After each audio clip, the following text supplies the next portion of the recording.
बम्बई में एक भी गवाह नहीं हो सका। 4 मरतबा मजिस्ट्रेट जज बदले और जब समाअत का वक्त आया तो हमने अड़ंगा लगा दिया है, जिसकी वजह से आप सब परेशान हैं। ये तो पूना के लोगों से कहना था। मुझे आम लोगों से कहना है कि आज जो मुल्क में हालात हैं, पहले मुसलमानों को मारा लूटा पीटा जाता था और जेलों में भरा जाता था, आज दलितों को मारा पीटा जा रहा है और जेलों में बंद किया जा रहा है। हमको सोचना है, इन लोगों को साथ मिलाना है और हर वालिदैन को इस बात की फ़िक्र रखनी है कि हमारा बेटा कब गया, कहाँ गया और किस वक्त आया, और जब आया तो हमारा फ़र्ज़ है कि हम पूछें कि तुम क्या करके आए हो। ये दाइश वाइश कुछ नहीं है। हिंदुस्तानी मुसलमानों का अपने मिस्र और शाम और आपका इराक़, इससे क्या लेना देना? वहाँ जो कुछ होता हुआ करे। हमारे बच्चों को दाइश के नाम पर गिरफ्तार किया जाता है, इसलिए हमें इसका ख्याल करना होगा। मेरे पास 20 लोग हैं जो दाइश में के सिलसिले में गिरफ्तार हुए हैं, लेकिन 3 ऐसे थे कि जो नेटवर्क पर कुछ ना कुछ राब्ता किए हुए थे। इंशाअल्लाह जो होगा होगा, लेकिन आइंदा ऐसा कोई ना हो, इसके लिए हर वालिदैन को ख्याल रखना होगा। वाखिरु दावाना अल्हम्दुलिल्लाहि रब्बिल आलमीन। ये थे मोहतरम गुलजार अहमद आज़मी साहब, जो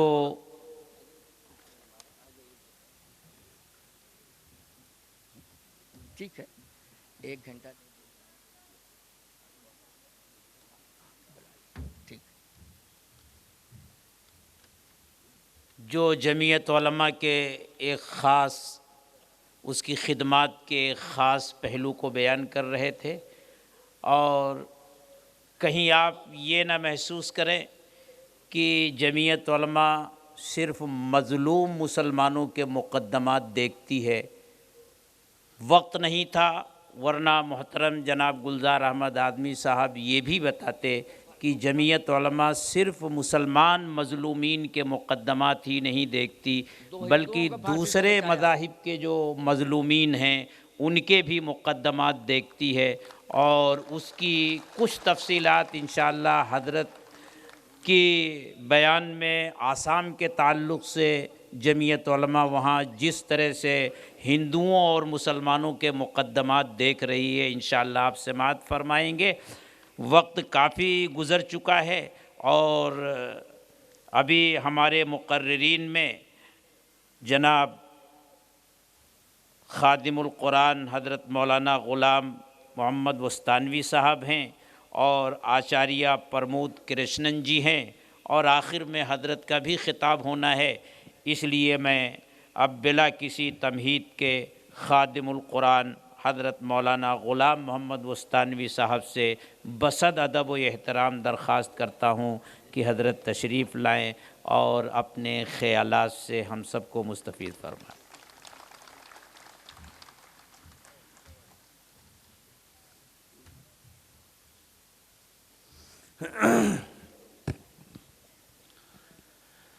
अल्हम्दुलिल्लाहि वहदह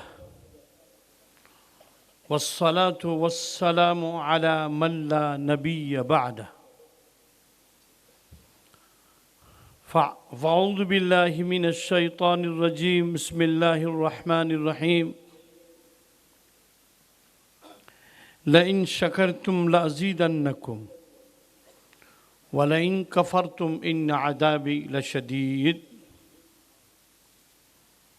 स्टेज पर जलवा अफरोज़ जानसीन शेखुल इस्लाम, हिंदुस्तान की अज़ीम तारीख़ी तंजीम जमात जमीयत उलमा हिंद के सदर मोहतरम हज़रत मौलाना सैयद अरशद मदनी हफ़िज़हुल्लाह, और सूबा महाराष्ट्र की अज़ीम शख्सियत जनाब गुलजार साहब आज़मी, जिनके रिपोर्ट ने हम सब के क़ुलूब को गरमा दिया, सूबा जमीयत के सदर हज़रत मौलाना आज़मी साहब और दिगर अमायदीन और आए हुए दिगर स्टेज पर तशरीफ़ फरमा और हाज़रीन, आज का ये प्रोग्राम एकता सम्मेलन के नाम से मुनक़िद किया गया है और जमीयत उलमा हिंद की आवाज़ पर पूना शहर के एक तारीख़ी और तालीमी दरसगाह आज़म कैंपस में हम बैठे हैं।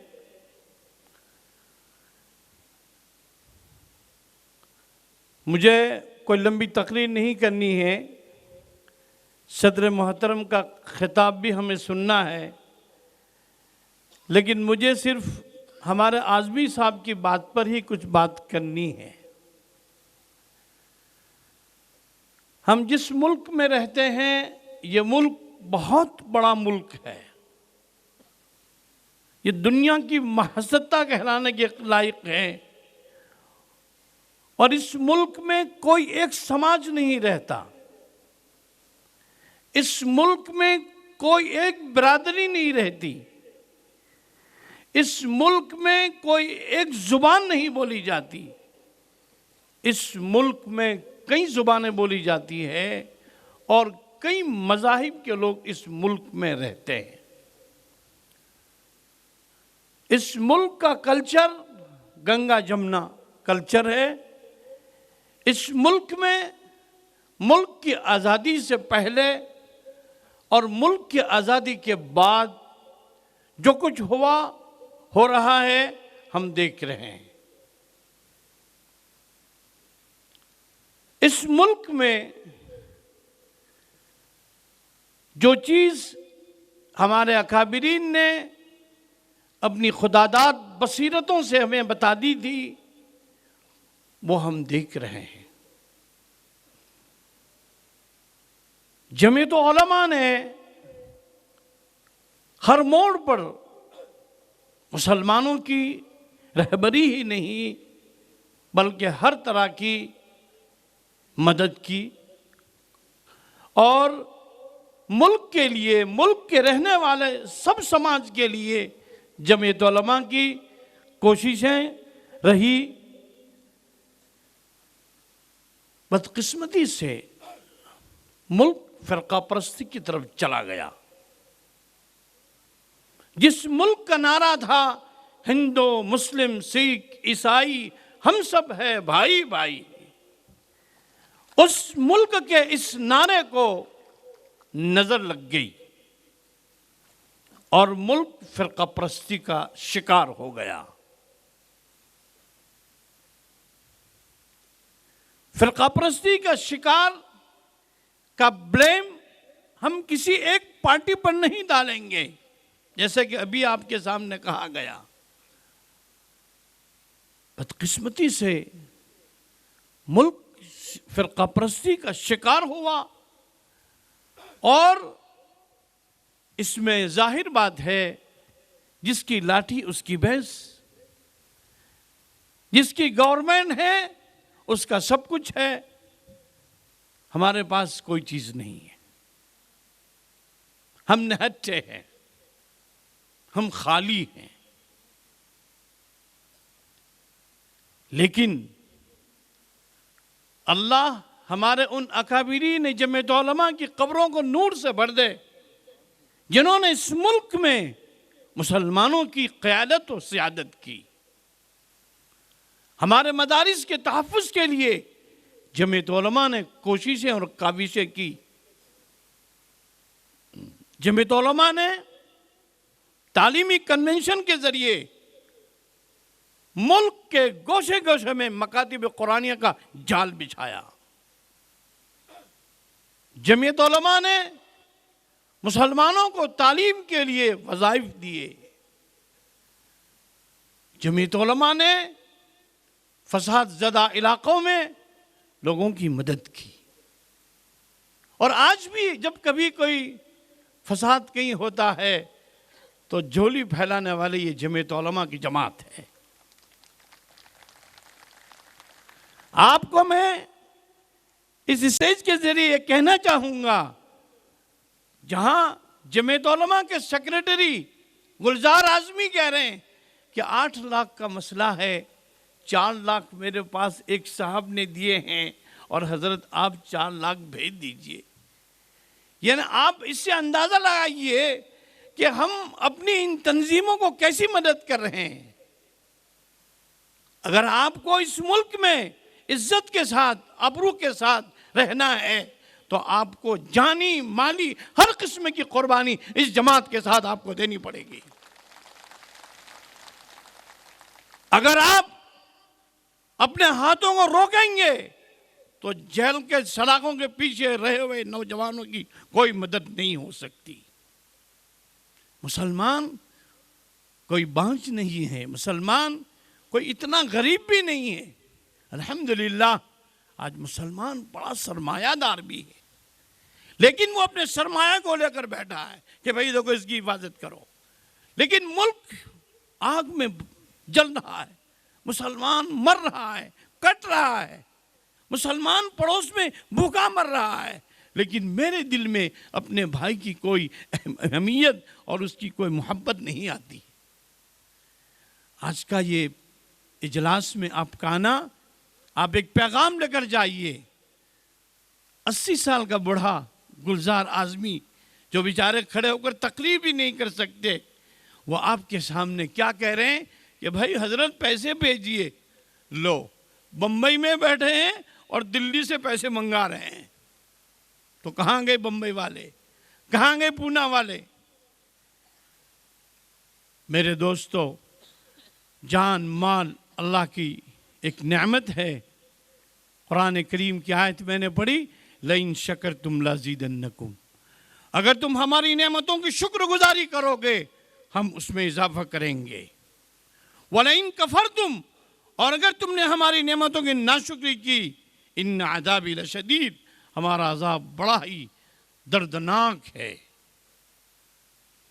जमीयत उलमा के आज के इस इजलास से आप अपने अंदर एक पावर, एक गर्मी लेकर जाइए कि हम इस मुल्क में जो भी जमीयत उलमा का आवाज़ आएगी हम उसको हमेशा लब्बैक कहेंगे। कहेंगे भाई? हाथ ऊंचा कीजिए। जमीयत उलमा की तंजीम को आप लब्बैक कहेंगे।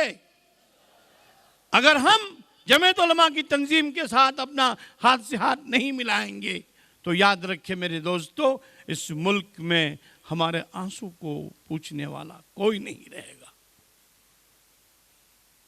बदकिस्मती से अभी हालात, इन्होंने दाइश का जिक्र छेड़ दिया।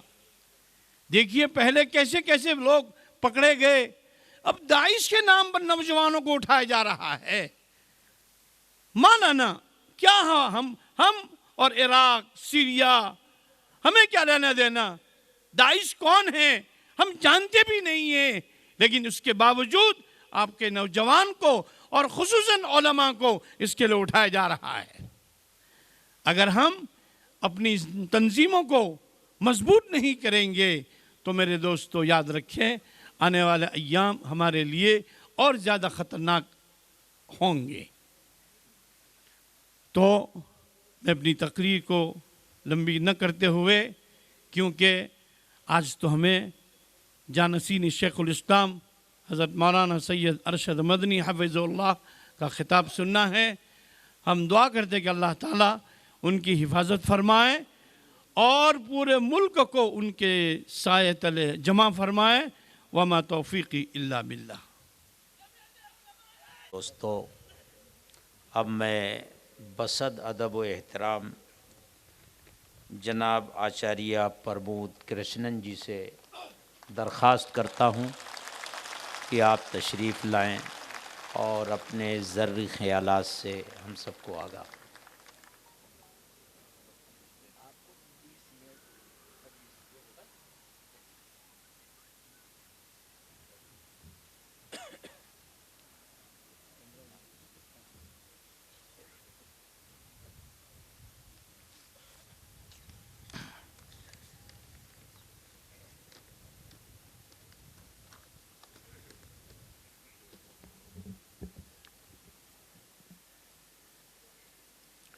अपना असर दिखाएगा वो पीढ़ियों तलक। अपना असर दिखाएगा वो पीढ़ियों तलक। बेचा है जो जहर सियासी दुकानों ने।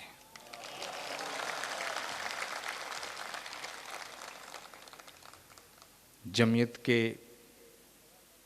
जांबाज साथियों,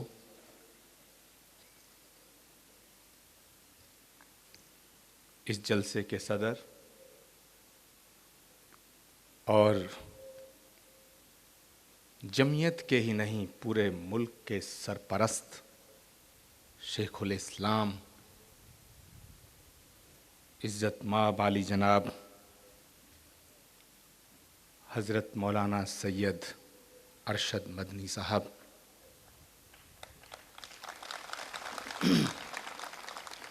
मैं तफसीली गुफ्तगू नहीं करूँगा। मन की बात करना चाहता था, उस पर प्रधानमंत्री ने कब्जा कर लिया है।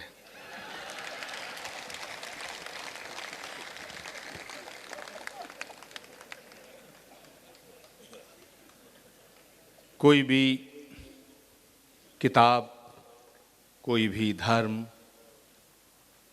जहाँ तक मैंने सुना और पढ़ा है, वो नहीं कहती किताब, कोई धर्म गुरु ये नहीं कहता, कोई धर्म नहीं कहता कि नफ़रत करना ठीक है, झूठ बोलना ठीक है, जुल्म करना ठीक है, गुनाह करना ठीक है, धोखा देना ठीक है। सब कहते हैं मोहब्बत करो, प्रेम करो, लेकिन ये सब हो क्या रहा है? मुझसे पहले जो लोग यहाँ अपनी बात कर रहे थे, बातें अच्छी थी, पर सबसे अच्छी बात जो मुझे लगी, जिसको मैं कहूंगा कि इस जलसे का दर्द भी उसमें था और दवा भी उसी में है, वो गुलजार साहब ने जब ये कहा कि कौम पे जुल्म हुआ है,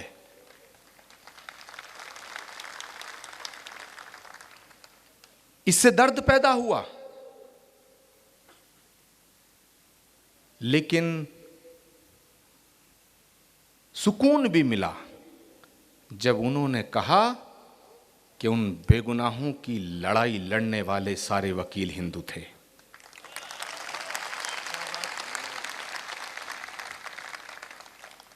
मेरे दोस्तों,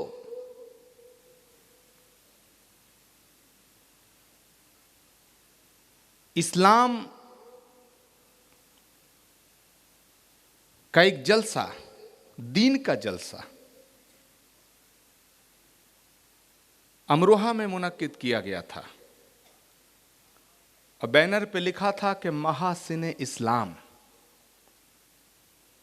मैंने मौलानाओं से कहा, उलमाए इकराम से कहा कि इस्लाम की खूबियां गिनाने की जरूरत नहीं है, खूबियों का नाम ही इस्लाम है।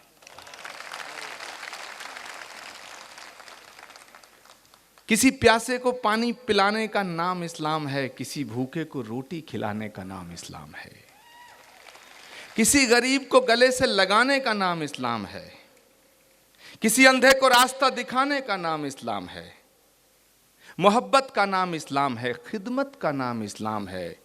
मेरे दोस्तों, इबादत का नाम इस्लाम है। हाथ में AK-47 लेके बेगुनाहों का खून बहाने का नाम इस्लाम नहीं है। मैं बड़ी माजरत के साथ कहना चाहता हूं, आप सबसे हाथ जोड़ के विनती करते हुए कहना चाहता हूं कि जो लोग ये कहते हैं कि इस्लाम दहशतगर्दी का नाम है, गुनाह का नाम है, जुल्म के दम पर, तलवार की नोक पर, ताकत के जोर पे इस्लाम आया, मैं आज इस मंच से बताना चाहता हूं कि जो कठोर होता है, जो फैनेटिक होता है, जो सख्त होता है, जो तंग दिल होता है, वो सिकुड़ता है, फैलता नहीं है। फैलता वो है जो फिराक दिल और दरिया दिल होता है। हजरत इस्लाम दुनिया में फैला, उसका मतलब अपने आप यह है कि वो मोहब्बत का मजहब है, सद्भावना का मजहब है। और जो कहता है कि मैं मुसलमान हूं, इस्लाम को मानता हूं और आतंकवादी हूं, तो माफ करना, मैं उसे मुसलमान मानने को तैयार नहीं। क्योंकि जो आतंकवादी है वो मुसलमान नहीं हो सकता है, और जो मुसलमान है वो आतंकवादी नहीं हो सकता है, वो नहीं हो सकता है। अब सवाल उठता है, जमीयत को मैं सलाम इसलिए नहीं करता कि मुझे यहां बुला करके मेरी इज्जत बढ़ाई गई, मुझे आप बड़ी मोहब्बत के साथ सुन रहे हैं इसलिए मैं जमीयत को सलाम नहीं करता। जमीयत को सलाम मैं इसलिए करता हूं कि इस देश की आजादी की जंग में जमीयत का परचम हिंदुस्तान की इस मिट्टी के लिए फहराया गया था, इसलिए जमीयत के झंडे को मेरा सलाम।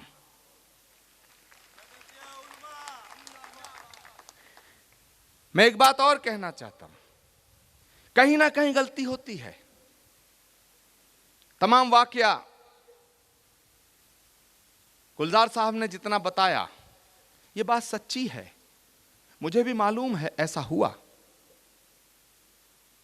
कुछ लोग हैं जो ये कोशिश कर रहे हैं, बल्कि कोशिश नहीं, साजिश कर रहे हैं, और वो बहुत जबरदस्त तरीके से कर रहे हैं कि मुसलमान को आतंकवादी ठहरा दिया जाए, मुसलमान को इस मुल्क का गद्दार ठहरा दिया जाए, मुसलमान को पाकिस्तान परस्त ठहरा दिया जाए। लेकिन मैं कहना चाहता हूं ताकतों से कि हिंदुस्तान का मुसलमान बाई चांस हिंदुस्तानी नहीं है, बाई चॉइस हिंदुस्तानी है।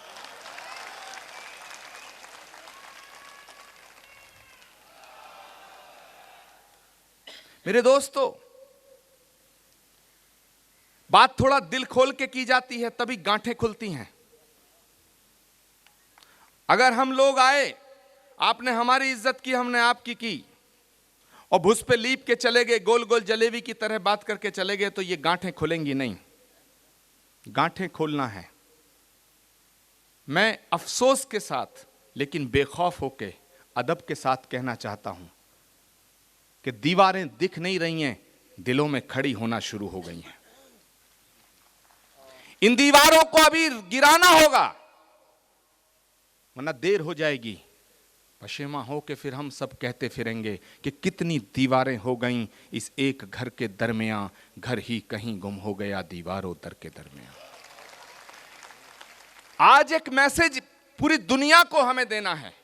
इस पुणे की सरजमी से, जमीयत के इस मंच से पूरी दुनिया को एक मैसेज जाना चाहिए। और यह बात अगर हजरत फरमाएं तो कोई बड़ी बात नहीं है। यह बात आचार्य प्रमोद कृष्णम आज बेखौफ होकर कहना चाहता है कि दया का नाम हिंदुत्व है, क्षमा का नाम हिंदुत्व है, करुणा का नाम हिंदुत्व है, प्रेम मोहब्बत और सद्भावना का नाम हिंदुत्व है। निहत्ते अखलाक को पीट पीट के मार देने का नाम हिंदुत्व नहीं है। जरा जरा सी बात पे सिनेमा घरों में आग लगाने का नाम हिंदुत्व नहीं हो सकता है। पुतले फूंकने का नाम हिंदुत्व नहीं हो सकता है। इन सब से मैं पूछना चाहता हूं, 10 साल का जो दौर गुजरा है उसका जिक्र किया, मैं 1000 साल की दास्तान सुनाना चाहता हूं। हिंदुस्तान पे 1000 साल दूसरे लोगों की हुकूमत रही, अफगानों की रही, मुगलों की रही, अंग्रेजों की रही, और 1000 साल कहीं ना कहीं कोशिश होती रही कि हमारे इस देश की गंगा जमनी तहजीब मिट जाए, लेकिन 1000 साल में नहीं मिटी। लेकिन आजादी के बाद 70 साल के इस इतिहास में जो काम 1000 साल में ना हो पाया, वो 70 साल में कर दिया। इसलिए इस देश की जो सियासत है वो निरंतर कोशिश करेगी अपने फायदे के लिए कि हम और आप अलग हो जाएं। लेकिन मेरे दोस्तों, हम और आप अलग नहीं हो सकते हैं, क्योंकि गंगा हमारी साझी है, जितनी गंगा हिंदुओं की है उतनी ही मुसलमानों की है, जमुना जितनी हिंदुओं की है उतनी ही मुसलमानों की है, ये धरती जितना हिंदुओं की है उतना मुसलमानों की है, ये आसमान जितना हिंदुओं का है उतना मुसलमानों का है। तो फिर फर्क कहाँ रह गया? भेजने वाला भी एक है, पालने वाला भी एक है। तो ये जो लड़ाने वाले हैं, हमें इन्हें पहचानना है और इन्हें सबक सिखाना है, इन्हें सबक सिखाना है। लेकिन सबक ऐसे नहीं सिखाया जा सकता है। मैं हजरत की बात से बिल्कुल इत्तेफाक रखता हूं कि खड़ा होना पड़ेगा, क्योंकि जुल्म जो करता है वही जालिम नहीं होता है। जुल्म जिसके इशारे पे होता है वही जालिम नहीं होता है। जुल्म जो सहता है वो भी गुनाहगार कम नहीं होता है। इसलिए एक आवाज मस्तानवी साहब यहां से उठानी है कि इस देश को तोड़ने वालों जो बात बात पे कहते थे कि अगर ऐसा हो जाएगा तो मुसलमान पाकिस्तान चले जाएंगे और इन्हें पाकिस्तान चले जाना चाहिए, मैं कह रहा हूं ये देश ना तो उनका है जो कहते हैं कि 15 मिनट की मोहलियत दे दो, और ये देश ना उनका है जो कहते हैं कि मुसलमानों को पाकिस्तान चले जाना चाहिए। मैं कहना चाहता हूं उन फिरका परस्त ताकतों को आज यहां से चैलेंज के साथ कि पिछले 2 सालों में हुकूमत तुम्हारी है, एक मुसलमान पाकिस्तान नहीं गया, और पाकिस्तान भेजने की बात करने वाले खुद पाकिस्तान चले गए।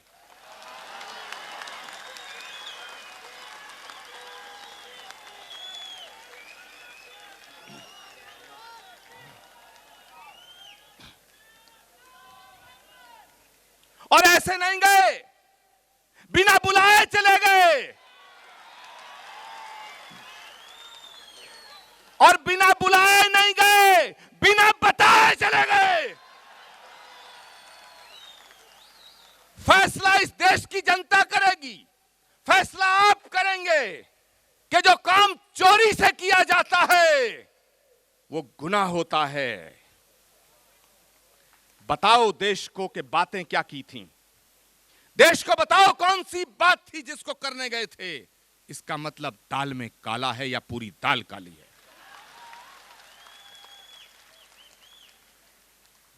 तमाम तरह के तमाशे होते हैं। गोरखपुर से एक माफिया साधु कहता है, उन्नाव से एक डकैत साधु कहता है, रावण की एक बहन थी सूर्पणखा, वो अगर राम और लक्ष्मण को ना छेड़ती तो सीता का हरण ना होता, और अगर सीता का हरण ना होता लंका दहन ना होती।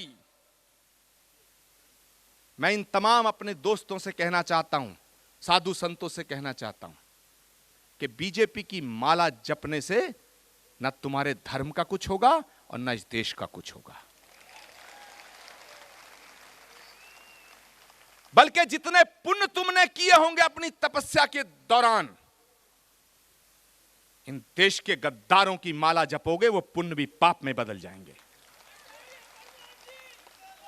इसलिए इस देश की एकता के लिए हमें उठना होगा। तमाम तरह की वाहियात बयानबाजी जब तक होती रहेंगी, और मैं आपसे हाथ जोड़ के एक विनती करना चाहता हूं, तमाम उलमाए अकराम यहां तशरीफ फरमा है, तमाम दानिश्वर लोग यहां तशरीफ फरमा है, कि मुसलमानों को, और ये बात मैं कह रहा हूं, वतन परस्ती का सबूत देने की कोई जरूरत नहीं है। मुसलमान होना ही वतन परस्त है।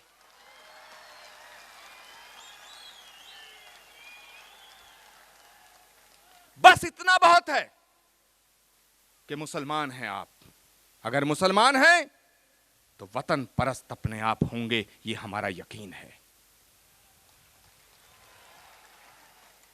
लेकिन थोड़ी सी गलती होती है जब आप ये समझते हैं कि पैगंबर इस्लाम हुजूर सल्लल्लाहु अलैहि वसल्लम केवल आपके हैं, और इधर गलती ये करते हैं कि ये सोच लेते हैं कि राम केवल इनके बाप की जागीर हैं। भला कोई सूफी, संत, फकीर, रसूल, अवतार, पैगंबर किसी एक कौम के लिए आता है? वो आता है तो पूरी कायनात के लिए आता है, वो आता है पूरी इंसानियत के लिए आता है। इसीलिए राजा दशरथ के पुत्र श्री राम को मर्यादा पुरुषोत्तम कहा गया, मर्यादा हिंदू नहीं कहा गया। और पैगंबर इस्लाम को रहमतुल मुसलमीन नहीं कहा गया, रहमतुल आलमीन कहा गया।